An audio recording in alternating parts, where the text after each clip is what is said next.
أكمل إيمان المسلمين والمؤمنين بولاية علي أمير المؤمنين عليه السلام.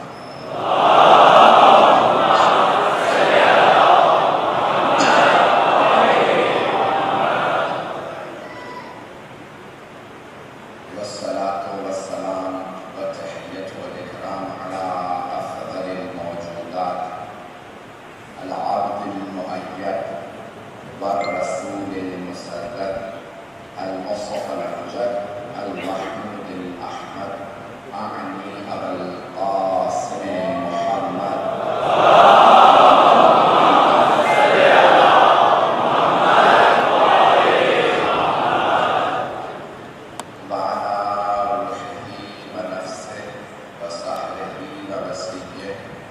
سيد الأتقياء والأصفياء مولى الموالي إمام المتقين علي بن أبي طالب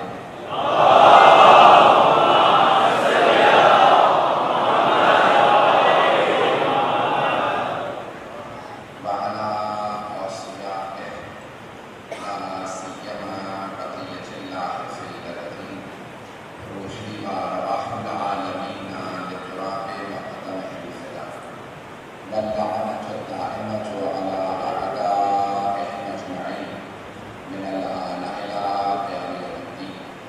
أما بعد فقد قال الله الحكيم في كتابه الكريم بسم الله الرحمن الرحيم ومن يضلل الله فما له من هاد ومن يهد الله فما له من مضل. صدق الله العلي العظيم. صدق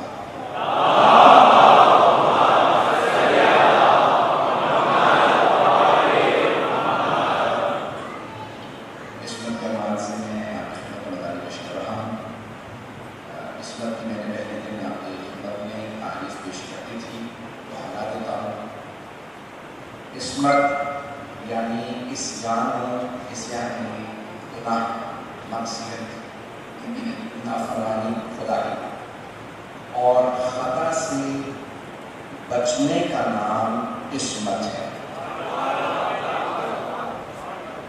نہ صرف گناہ سے بچنا بلکہ تشیع کے نزدیک جہادہ معصومین کا خطا اور نسیان سے بھی بچنا.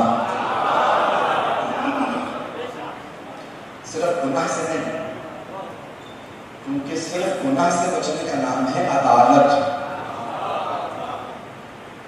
عادل کوئی مومن بن سکتا ہے اور اگر گناہ کرتے عدالت ثابت ہو جاتی ہے، توبہ کر لے دوبارہ عدالت واپس آ جاتی ہے. لیکن اگر عصمت چلی جائے تو واپس نہیں آتی ہے. مطلب میرے ساتھ ہو گئی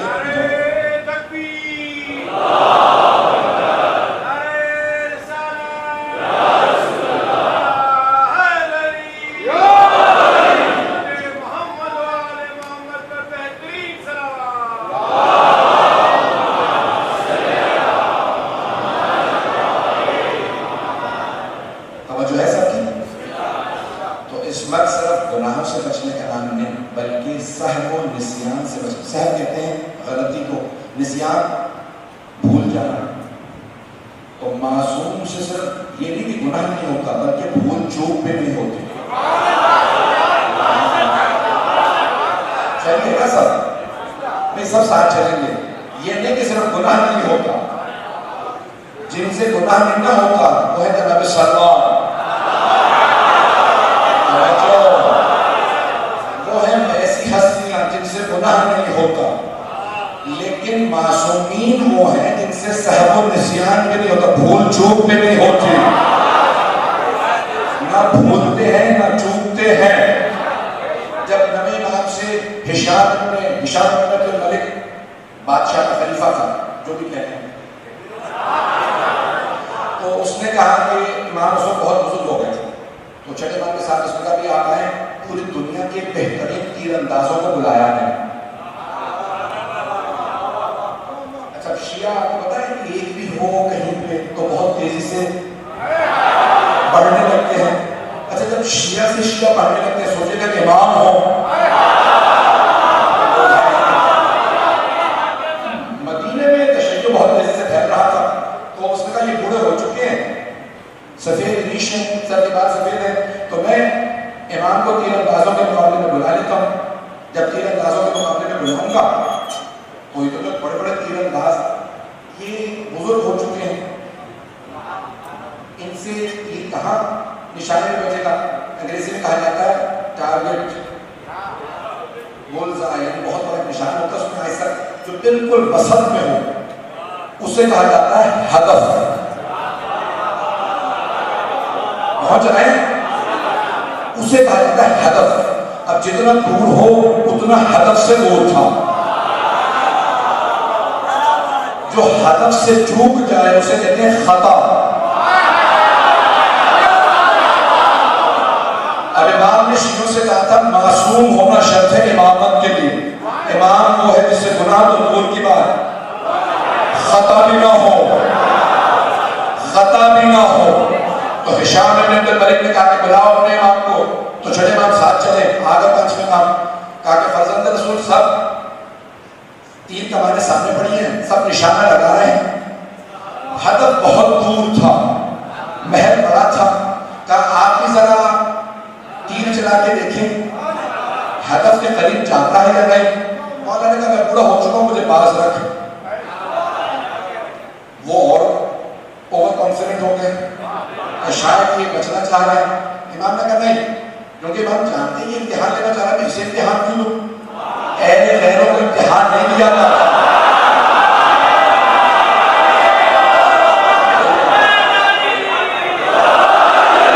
چلتے رہیے گا، بابا کی نہیں ہے جیسے چلتے رہیے گا. امام علیہ السلام نے 2-3 دفعہ منع کیا، اس نے کہا نہیں آپ نشانہ لگائیں گے. امام نے کہا کہ ٹھیک ہے. کمان سامنے رکھی تھی، امام نے کمان اٹھائی، حیدر کرار کا خوب تھا. امام نے کمان میں ہاتھ ڈالا، خود ایک مرتبہ رسی کو اپنے ہاتھ سے اس بڑھاپے میں امام نے رسی کو باندھا، کیونکہ جب تک کمان کی میں نے تیر اندازی کی ہے، جب تک کمان مضبوط نہ ہو تیر نہیں چلتا. صحیح بھی جانا ہو تو خطا جاتا ہے. اگر بازو مضبوط ہونا چاہیے، نظر تیز ہونی چاہیے، کمان پہ گرفت ہونی چاہیے، تیر صحیح بیٹھنا چاہیے، تب ہدف پہ پہنچتا. امام نے ایک مرتبہ کمان ہاتھ میں لی، خود اپنے ہاتھ سے رسی کو کسا، تیر اٹھایا، سارے تیر انداز دیکھنے لگے. ہشام بن عبد الملک نے دیکھا کتنی دیر لیتے امام نے تیر رکھا، تیر چلایا. سارے تیر انداز دیکھنے لگے، دیکھا کہ تیر بالکل ہدف پہ بیٹھا، تیر ہدف پہ بیٹھا. ایک مرتبہ سب دیکھنے لگے یہ بوڑھا آدمی، سفید ریش، سفید مونچھیں، سفید بھاوے، سفید سر کے بال. امام نے دوسرا تیر اٹھایا، پیوست کیا، چلایا، وہ پہلے تیر کی پشت میں لگا.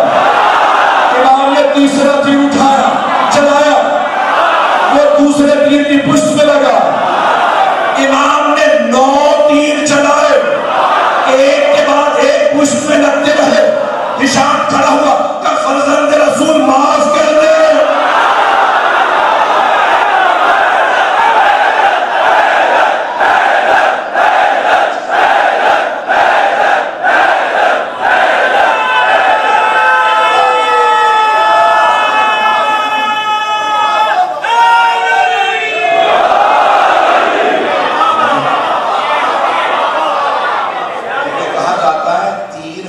ہو گیا معصوم ہو جس سے خطا نہ ہو.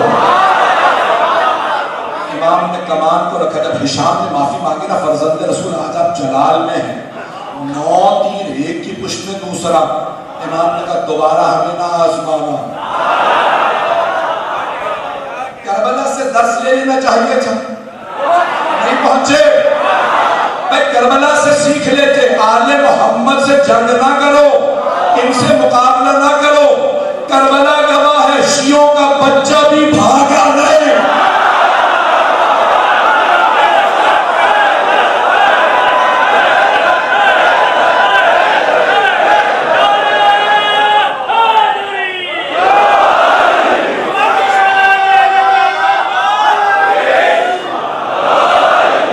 اہل غیر کا بچہ بھی میدان چھوڑ کے بھاگا نہیں. جب کوفے پہنچا نا یزیدیوں کا لشکر، تو ہاتھوں میں نیزے تھے، تو ایک سوال کر رہے تھے کبھی تو بچوں کا بھی سارا میں مسائل پہ نہیں آیا. تو انہوں نے یزیدیوں سے پوچھا کوفے والوں نے یہ تو بچوں تک کے سارا آ رہے ہیں, تم نے بچوں کو بھی مار دیا. کہ ہم نے نہیں مارا, یہ بھاگنا چاہتے ہی نہیں تھے. ایک ایک بچہ اپنے آپ کو پوری فوج پہ گراتا تھا. کبھی پوچھو کون ہے, کہ یہ علی کا خون ہے. میدان کربلا سے کوئی شیعہ بچہ بھی نہیں بھاگا ہے. میں نے جہاں سے بات کو شروع کیا, میں بات کو آگے بڑھانا چاہتا ہوں. کل جہاں پہ بات میں روک کے گیا تھا, اگر چلے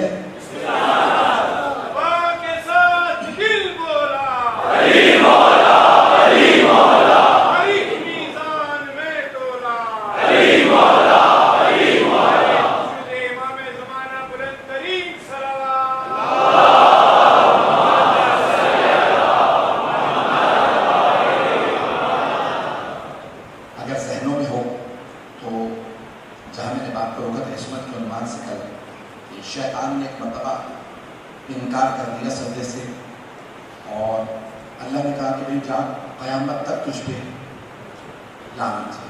کس کی؟ اللہ کی, جو اللہ کے بنائے ہوئے کا انکار کر دے. اللہ کے بنائے ہوئے کا انکار کر دے, اس پہ اللہ کی قیامت تک لعنت ہے. اب ایک مرتبہ شیطان نے اللہ سے خطاب کرے گا, فبک عزت کا, تیری عزت کی قسم.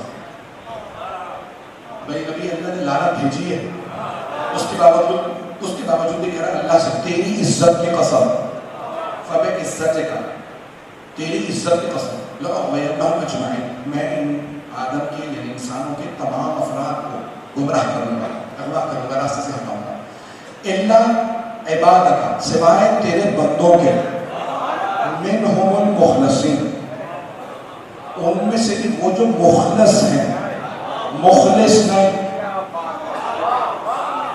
عنوان ذہن میں رکھیے گا. اس وقت مجھے تھوڑی سی ایک عربی ادب کی بحث کو پیش کرنا ہے. چلو برا کا بسم اللہ کہنا نا.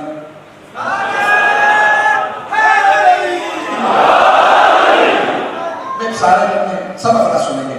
اب یہاں شیطان نے اللہ سے کہا کہ مجھے مہلت دے جانے کی, ٹھیک ہے وقت معلوم تو تیرے پاس مہلت ہے, تفصیل کا مطلب.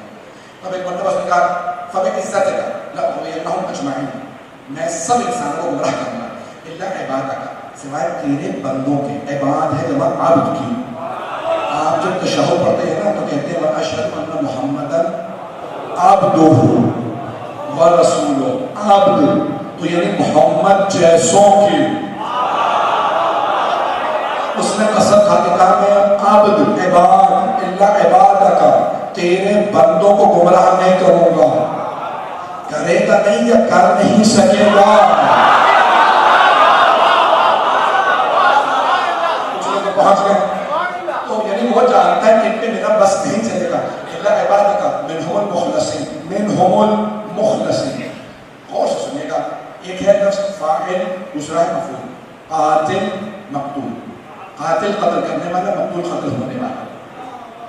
اسی کے وزن پہ مخلص اور مخلص, مطہر اور مطہر. زیر کے ساتھ مطہر, زبر کے ساتھ مطہر, زیر کے ساتھ مخلص, زبر کے ساتھ مخلص. اور سے سنیے, مطہر وہ جو اپنے آپ کو پاک کر لے, مطہر وہ جسے اللہ نے پاک بھیجا.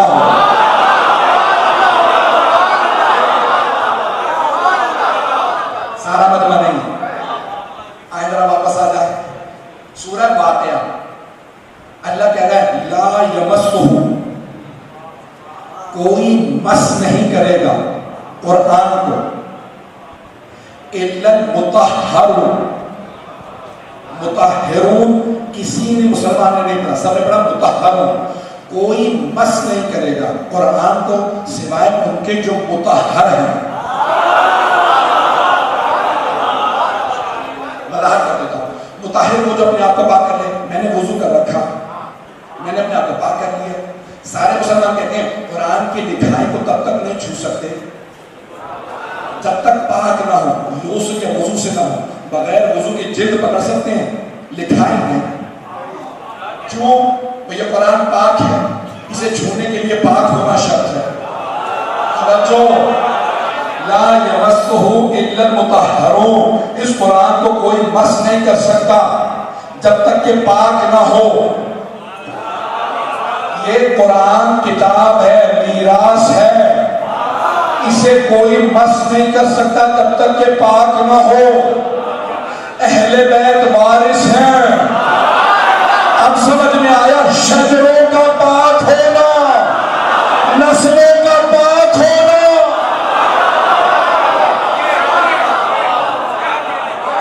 نہیں پہنچا پایا. نسلوں کا پاک ہونا شرط ہے آل محمد کی معرفت کے لیے، انہیں ماننے کے لیے. یہ ہے ظاہر. باطن کیا ہے؟ لفظ مطہر آیا ہی نہیں. جو پاک کر کے آ جائے اپنے آپ کو، وہ نہیں اللہ کے ہاں. میں کہنا ساتھ نہیں دے رہا، آپ ساتھ دیجئے نا. لا یمسہ الا المطہرون. مطہرون نہیں کہا، مطہرون کہا، یعنی جنہیں اللہ نے پاک ہی بھیجا ہے. قرآن کی گہرائی کو بس وہی سمجھ سکتے ہیں، دوسرے پڑھ تو سکتے ہیں، چھو تو سکتے ہیں، سمجھ نہیں سکتے. اللہ نے قرآن سمجھنے کے لیے بھی آل محمد کا محتاج بنایا.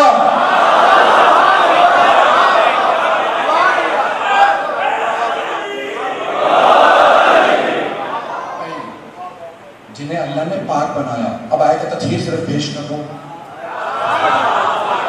انما یرید اللہ لیذھب عنکم الرجس اہل البیت ویطہرکم تطہیرا.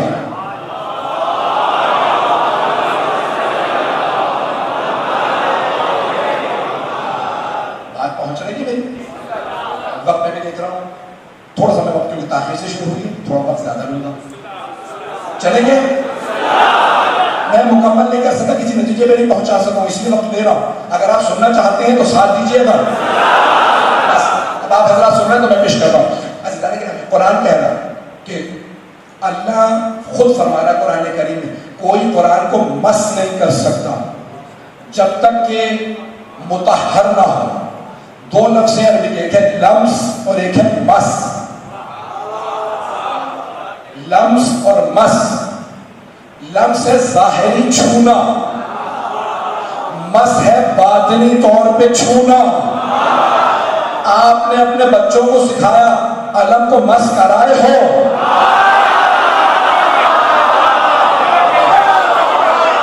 بھئی یہ ہاتھ زیارت نہیں کر رہا، یہ وہ علم نہیں جو کربلا میں تھا، لیکن یہ اس کا علم ہے جو کربلا میں ہے.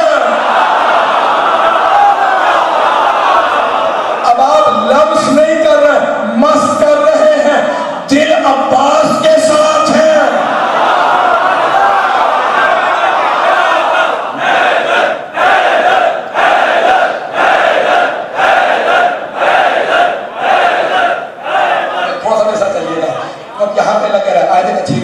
اب جو آیت تطہیر کا مصداق ہے نا، صرف وہی قرآن کو مس کر سکتے ہیں، باقی سب لمس کر رہے ہیں، مس وہی کر سکتے ہیں. عزیزان گرامی، اب یہ ہیں اہل بیت. میں صرف تشریح بلا تشریح پیش کر رہا ہوں. قرآن فرما رہا ہے انما یرید اللہ لیذھب عنکم الرجس. اے اہل بیت، اللہ کا بس یہ ارادہ ہے کہ رجس کو، سب نے لکھا ہے یہ اس بات پر دلالت کرتی ہے، میں آگے پیش کروں گا ساتھ میں جس میں آج وقت میں. اے اہل بیت، اللہ کا بس یہ ارادہ ہے کہ رجس کو آپ سے دور رکھے. آپ کو رجس سے نہیں،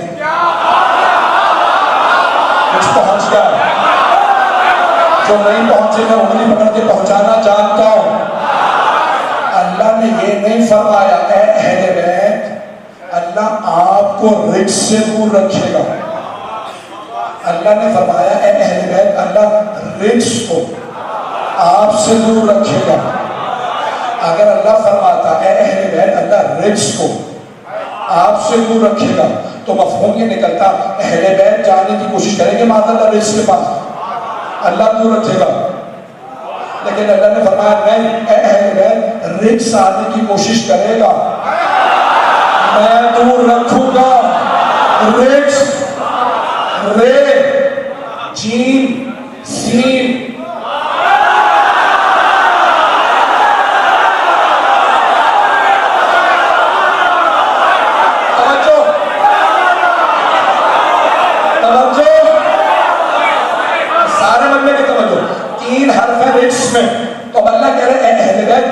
رجس آنے کی کوشش کرے گا میں دور رکھوں گا، رجس آنے کی کوشش کرے گا میں دور رکھوں گا۔ اب جو اہل بیت کے پاس نہ آئے تو پھر مانو نہ رجس سے۔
ارے جسے اللہ نے دور رکھا ہے اسے میں اور آپ کیسے لا سکتے ہیں؟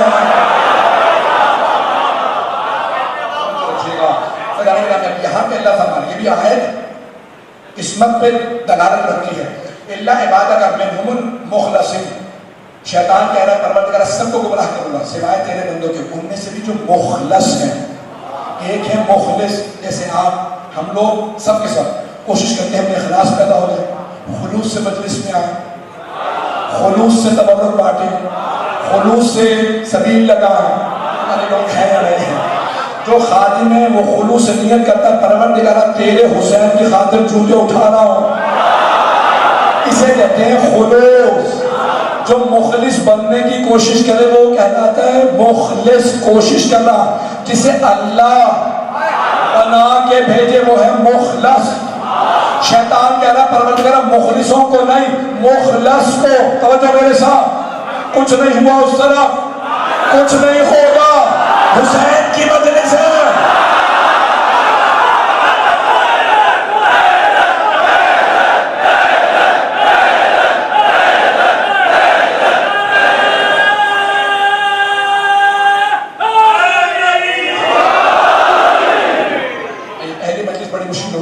دو اور ذہن میں سوار ہوتی ہیں اور ایک موضوع لے کے چلنا آسان نہیں ہوتا۔ مخلص نہیں، مخلص۔ شیطان کہہ رہا ہے میں مخلص، اس کا مطلب ہے وہ بھی مان رہا ہے کچھ ایسے ہیں جن پہ میرا زور نہیں چلے گا۔ شیطان شیطان ہے پھر بھی مان رہا ہے کچھ ایسے ہیں جن پہ اس کا زور نہیں چلے گا، اور مسلمانوں کا مسجد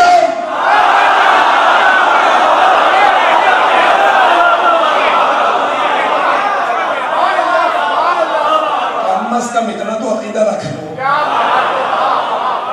اس کا زور نہیں چلے گا۔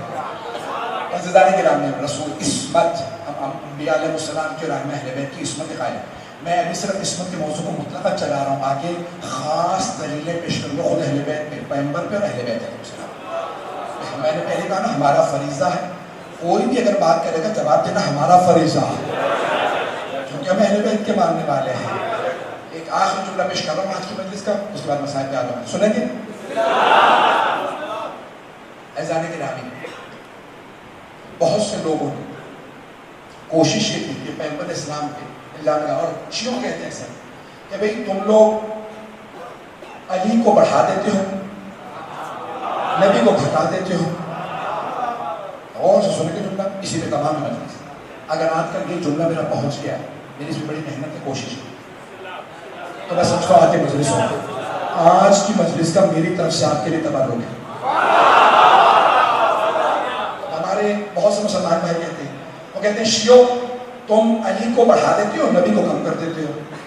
میں ان تمام سنی، مجھے پتا یہاں میرے تمام سنی بھائی سن رہے ہیں، ان سب کو دعوت ہے۔ آپ لوگوں کا سب سے بڑا مسئلہ یہ ہے کہ آپ نبی اکرم کو اپنی نگاہوں سے دیکھتے ہیں،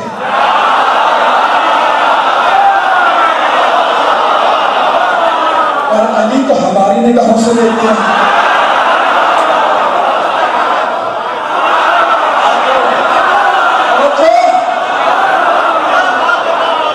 ہوتا یہ ہے کہ آپ نبی اکرم صلی اللہ علیہ وسلم کو اپنی نگاہوں سے دیکھ لیتے ہیں، اور علی مرتضیٰ علیہ السلام کو ہماری نگاہوں سے۔ جب ہماری نگاہوں سے علی کو دیکھتے ہیں تو کہتے ہیں ارے یہ کیا، یہ تو نبی کو بڑھا دیا، ہم تو نبی کو بھی ایسا نہیں مانتے۔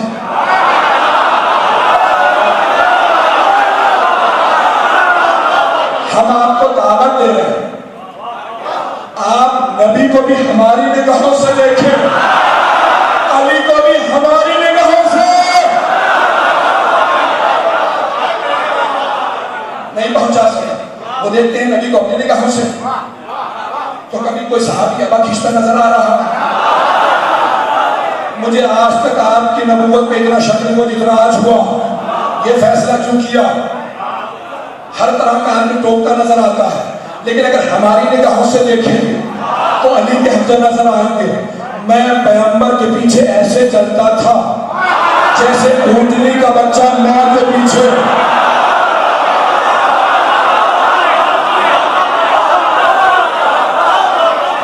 اتنی بات سے میں راضی نہیں، اتنی بات سے راضی نہیں۔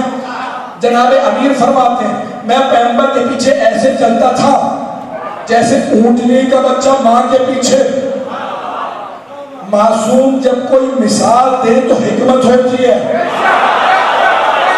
پیغمبر نے کہا تھا علی شیر خدا ہے، حکمت تھی۔ توجہ میری طرف، نعرہ آخر میں آئے گا۔ تو جناب امیر نے کہا میں پیغمبر کے پیچھے ایسے چلا جیسے اونٹنی کا بچہ ماں کے پیچھے۔ بہت سے جانوروں کے بچے ماں کے پیچھے چلتے ہیں، گھوڑے کا بچہ ماں کے پیچھے چلتا، بکری کا بچہ ماں کے پیچھے، بھیڑ کا بچہ ماں کے پیچھے۔ لیکن ان سب کی نشانی یہ، بکری کا بچہ کبھی ادھر نکل جاتا، کبھی ادھر۔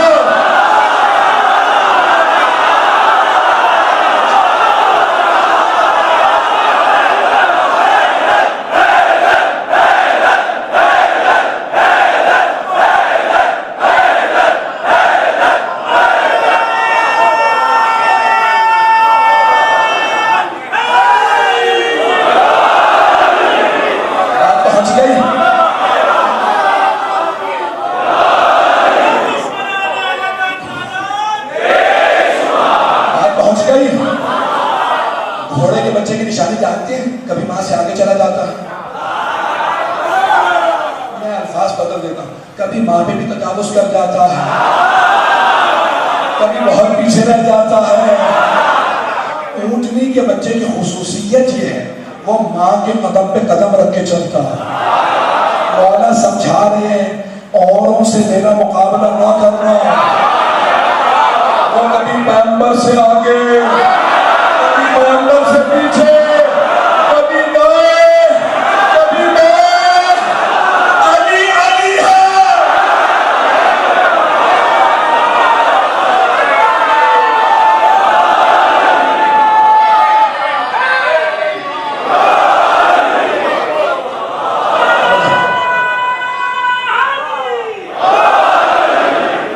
بات پہنچ گئی جانے کے بعد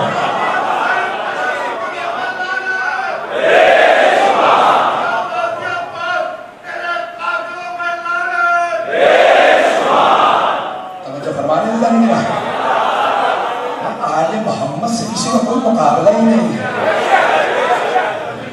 نہ جانے کس طرح سے پیغمبر کے ساتھ چلتے تھے کہ اللہ کو آیات بھیجنی پڑتی تھی۔ آیات قرآن میں آیت ہے اے ایمان والو میرے رسول کو ایسے مت پکارا کرو جیسے دوسرے کو پکارتے ہو۔ توجہ، تم پھر کوئی تھے نا جنہیں اللہ نے ٹوکا؟ پوری زندگی جناب امیر نے رسول خدا کو ہمیشہ بس ایک ہی جملہ کہا، یا رسول اللہ، یا رسول اللہ، باقی سب ہر طرح سے اللہ نے کہا خبردار میرے رسول کو صرف رسول کہنا۔ بس ایک ہستی تھی جنہوں نے اس آیت کے آنے کے بعد اپنا مزاج بدلا۔ جیسے پیغمبر نے دستک دی، جناب سیدہ نے دروازہ کھولا، کہا السلام علیکہ یا رسول اللہ، یا رسول اللہ تشریف لائیے، یا رسول اللہ بیٹھ جائیے، یا رسول اللہ پانی لا دوں، یا رسول اللہ کھانا لا دوں، اب پیغمبر سے برداشت نہیں۔ کہا میری لختے چلائے، آج آپ کا مزاج بدلا سا ہے، کیا بات ہے؟ کہا بابا جان آپ ہی نے تو کہا بھی مسجد میں آیت آ گئی ہے، اب میرے رسول کو رسول کہنا، کہا سیدہ سب کے لیے ہے، آپ کے لیے ہے، آپ مجھے پھر بھی ویسے ہی بلائیں، یا ابا جان، بابا جان، سیدہ یہ آپ کے لیے نہیں اوروں کے لیے ہے۔ پتہ نہیں لوگ ہیں یا نہیں، اوروں میں اور آل میں بڑا فرق ہے، یہ سمجھ رہے ہیں نا؟ آج سے تبرکات برآمد ہے، وقت اگر ہوتا میں اور تفصیل سے پیش کرتا کیا جاری رکھوں گا۔ آل محمد معصوم ہے، معصوم میں غیر معصوم میں مقابلہ ہی نہیں ہے۔ اللہ نہیں ساتھ دے رہا، لیکن آج میری نزدیک یہ جو مناسبت ہے نا، یہ جو تبرکات پر 72 شہید ہیں، 10 راتیں ہوتی ہیں، کبھی آپ نے سوچا انہی شہادتوں کا ہر سال کیوں پڑھا جاتا ہے؟ کیونکہ یہ ان ہستیوں کو بھروسہ ہے جن کے گھر کی شہادت ہے۔ حضرت عمر محمد کی شہادت کا بھروسہ جناب زینب کو ہے۔ آج حضرت عمر محمد کی وقت نہیں میں پوری شہادت پڑھ سکوں، بارش ہو گئی پھر بھی لوگ آئے، میں دیکھ رہا تھا راستے میں کچھ مومنات بچوں کو لے کے چل رہے تھے، یہ عقیدت نہیں تو اور کیا ہے؟ آئیں ذرا ساتھ چلیں۔ شب عاشور ہے، ہر ماں اپنے بیٹے کو تیار کر رہی ہے شہادت کے لیے۔ ایک ماں کہہ رہی ہے علی اکبر میں آپ کے بغیر جی نہیں سکوں، ایک ماں کہہ رہی ہے قاسم میں بیوہ ہوں، صرف آپ کی خاطر کربلا آئی ہوں، آپ کے بابا کی وصیت تھی قاسم کو کربلا ضرور بھیجنا ہے۔ ہر ماں اپنے لال کو اب وقت نہیں دیکھ سکتے ہیں تو میری طرف ضرور دیکھیں گے، تو آنکھیں بند کر لیں۔ ایک ماں 2 جوان بیٹے بالوں میں ہاتھ ڈال بالوں کو سنوار رہی ہے اور بار بار کہتی ہے میرے شیروں تمہاری رگوں میں جعفر طیار کا ہو، حیدر کرار کے نواسے ہو۔ اور محمد میرے شیروں، کل بس میری 2 وصیتیں ہیں میرے شیروں، ماموں کے دشمن پہ ایسا حملہ کرنا ہے سب کو پتہ چل جائے جعفر طیار کے حیدر کرار کے گھرانے سے۔ اب ضرور میری طرف دیکھیے گا، میری دوسری وصیت جناب زینب نے فرمایا اور محمد میرے شیروں بہت بہادر ہو، اگر جنگ کرتے کرتے زوال تک پہنچ جائے پانی مت پھینکنا، ماموں کے بچے بڑے پیاس ہیں، پیغمبر آپ کی وصیت یاد ہے۔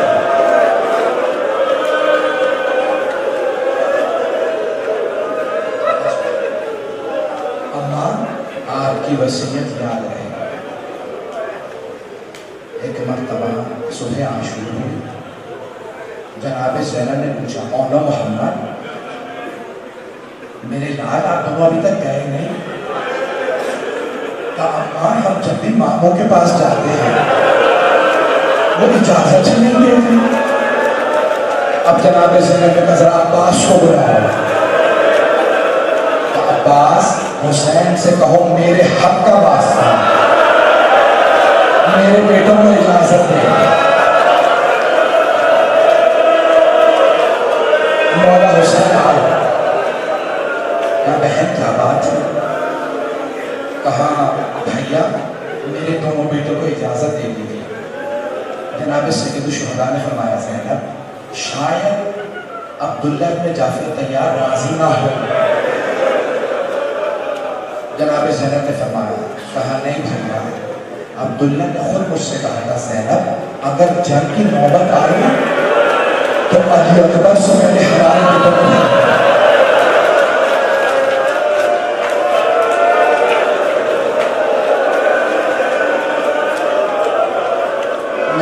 میں پڑھتا ہوں. دونوں شہزادوں کو ایک کو مولا حسین نے سلام کرا, دوسرے کو جناب عباس نے. بہت بہادر تھے دونوں نے ایک دوسرے کو دیکھا. حضرت عون نے محمد سے کہا, بھائی سے کہا بھیا میں بلے سے حملہ کرتا ہوں, آپ میسر سے حملہ کیجیے, پھر ہم دونوں قلب لشکر پر ملیں گے, عمر سعد کے قتل کر دیں گے. جب دونوں نے حملہ کر کے قلب لشکر پر پہنچے تو عمر سعد نے کہا آگے بڑھ کے پوری فوج سے کہو حملہ کریں. یہ دونوں قریب آ گئے ہیں. ساری فوج آگے بڑھی, ایک کے سر میں سنت لگی, دوسرے کے سر میں گرز لگا, ایک فوراً شہید ہو گیا, دوسرے میں رمق باقی تھی. آواز دے کے کہا مامو جان ہماری مدد کے لیے آئے, مامو جان ہم گر گئے. مولا حسین تیزی سے بڑھے, دیکھا ایک نے منہ پرواز کیا, دوسرے نے منہ باقی. مولا نے دونوں کو اٹھایا. مل کر دیکھے گا جب سر اٹھا کے رکھا ظالم تو شہزادے نے جو لگا تھا مامو جان ہماری ماں کو ہمارا آخری سلام ہے اور کہیے گا اماں ہمیں آپ کی وصیت یاد ہے, اماں ہم فرات تک پہنچے لیکن ہم نے پانی نہیں پیا, اماں ہم نے پانی نہیں پیا. ابھی تو میں نے پڑھائی کچھ نہیں,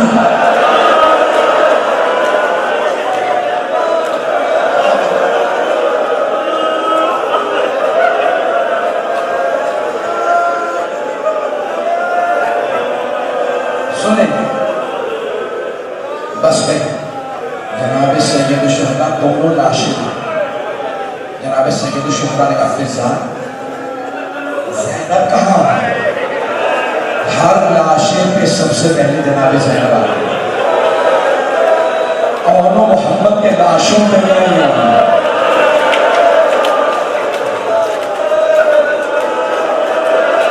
مولا نے خود بلایا, فضا میری بہن سے کہو بیٹوں سے ملا کر مل کر دیکھیے گا.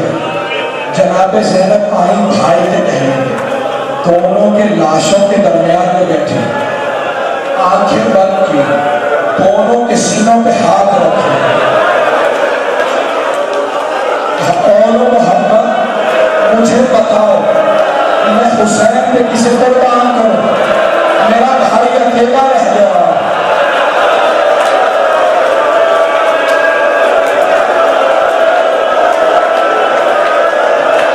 ابھی پڑھوں گا, سنیں گے. میں نے سارے مسائل چھوڑ دیے, بس 2 منٹ بس رک جاؤ. جناب زینب 11 محرم کا دن نکلا, بیٹوں کی لاشوں پہ نہیں گئے, شام چلے گئے. سب شہداء کے سر واپس آنے لگے.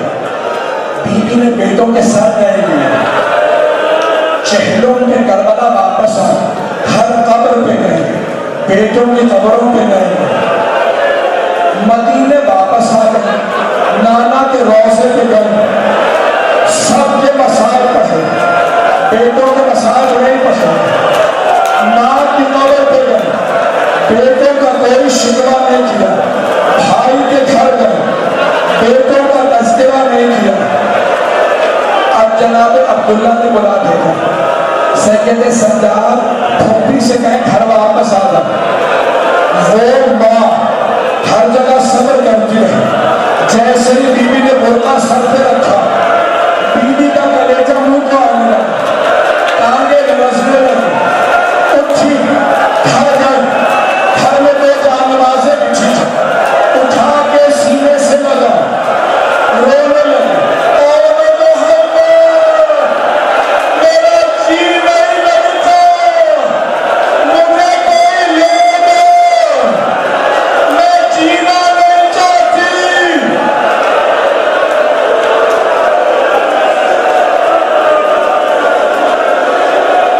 ایک سنیں گے, برداشت نہیں کرنا. ابھی جناب زینب رو رہی تھی, جناب عبداللہ گھر آ گئے, پہچان نہیں سکے. کہا بی بی کون ہے آپ, ہمارے گھر کیوں آئی؟ جناب زینب نے دونوں ہاتھ سر پہ رکھے,